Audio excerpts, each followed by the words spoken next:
Prohibition was from 1920 to 1933, and it took place in the United States. Prohibition in the United States was a measure designed to reduce drinking by eliminating the businesses that manufactured and sold alcoholic beverages. The 18th Amendment took away licenses to do business from the brewers and the retail sellers of the alcoholic beverages. Prohibition began with the members of the temperance movement, mainly Christians, who agreed not to drink alcohol since they saw that it did damage to their family and they wanted to stop it. Mainly made up of two main movements called the Anti-Sound League and the Women's Christian Temperance Union. This movement was so strong in some states that they persuaded the government to ban alcohol within the state. Soon enough, the campaign gathered. It became a national campaign to ban alcohol throughout the whole country. In the 1920s, many people were concerned about the effect of alcohol on the American people. So they believed that it became a serious problem that needed to be stopped, and so the government set out to make all sales, purchases, and the consumption of alcohol illegal. This caused the creation of underground drinking places, often called speakeasies, where they could get alcohol bought illegally. Gangsters such as Al Capone began supplying alcohol illegally. Gangsters saw a profit from this and hired men to smuggle different types of alcohol from Canada. With the illegal alcohol, gangsters opened speakeasy secret bars in which was supposed to be controlled by Prohibition agents who were eventually bribed. On August 1st, 1917, the Senate passed a resolution stating the idea of prohibition to present to the states for ratification. The day after the revised resolution, the Congress officially proposed the resolution to the states when the Senate passed it. There was originally a deadline, but it got overruled by the Supreme Court. They found it unconstitutional. All the states ratified the amendment besides Connecticut and Rhode Island.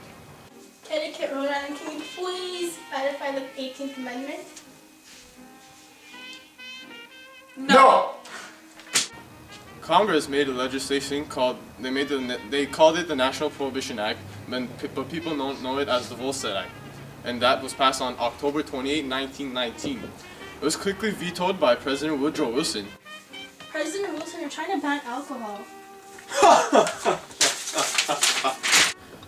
But voted to be overruled by the House of Reps. Also, the Senate voted the same way the next day. Prohibition officially began on January 17, 1920, when the 18th Amendment went into effect. The 18th Amendment prohibited the manufacture, sale, transport, import, or export of alcoholic beverages completely.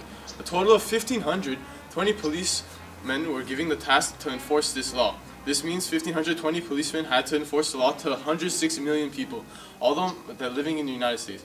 Although the majority of the population weren't adults that drank, over half of them were actually adults, people that did drink alcohol. So what? So what? So what, you ask? I'll tell you so what. The passing of the Volstead Act led to many Americans committing crimes to fulfill their alcoholic needs. When they were caught, they were sent to jail and court. So this means the jails were packed with people, and that means that they needed to build more jails to occupy the criminals. Also, the courts were full of court cases, which led to busy courts. This helped the economy by creating more jobs. People are needed to build the new jails, and also there's people needed to run and regulate the place. No more officers were needed to enforce the millions of people drinking and selling alcohol illegally across the nation. On another note, this also led to less alcohol-related deaths, which could help many families. If the man of the house dies, it leads to families hardly supporting themselves. The prohibition also meant that families could also mean that they're happier because the man of the house quit drinking and stopped hitting his wife. Although the Volstead Act helped the economy, it rose a horrendous number of crimes. Many people reacted differently to Prohibition. Women were happy about Prohibition because they were tired of getting beat up by their drunk husbands, and they thought that Prohibition would put an end to that. Breaking news: alcohol has been banned. Men, on the other hand, they were not so happy about it because they liked to have their alcohol, and because Prohibition did not allow them to have alcohol, they decided to make their own alcohol illegally, and they became known as bootleggers. Alcohol started being sold illegally, and the 18th Amendment was ignored completely. Crime rose dramatically because of Prohibition. Gangsters like Al Capone came to be because of Prohibition. Hey, so what? People's reactions were important because if they didn't react to Prohibition, then Prohibition would still be valid today. If Prohibition was still in effect today, then there would still be bootleggers and many illegal activities, and crime rates would be higher than they are. During the Prohibition, there was opponents and there was proponents.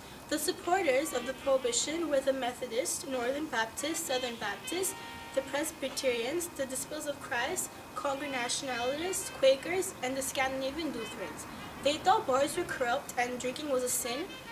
And also women supported the law because their husbands would be abusive when drunk. Honey, I'm home. Have you been drinking? No. Did you bring the money home? Did you bring No. it? Stop it! Companies who sold soda such as Coke greatly increased their sales since there was no alcoholic beverages to consume or buy.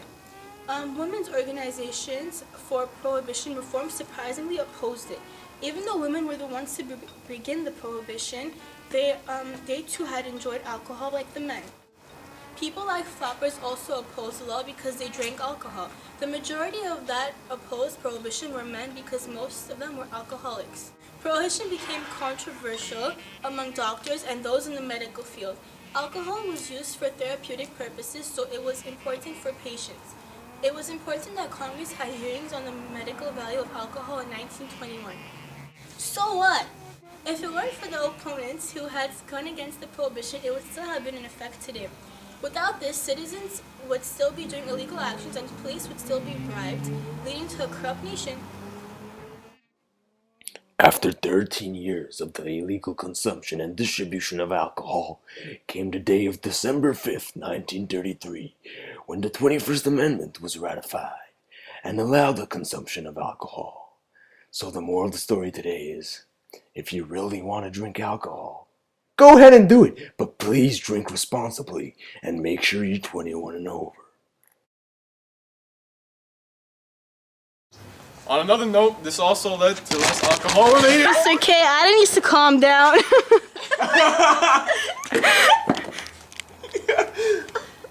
Say hi, Ida. I'm calm. Calm down, Ida. The day after the revised resolution, Congress poop. Congress pooped?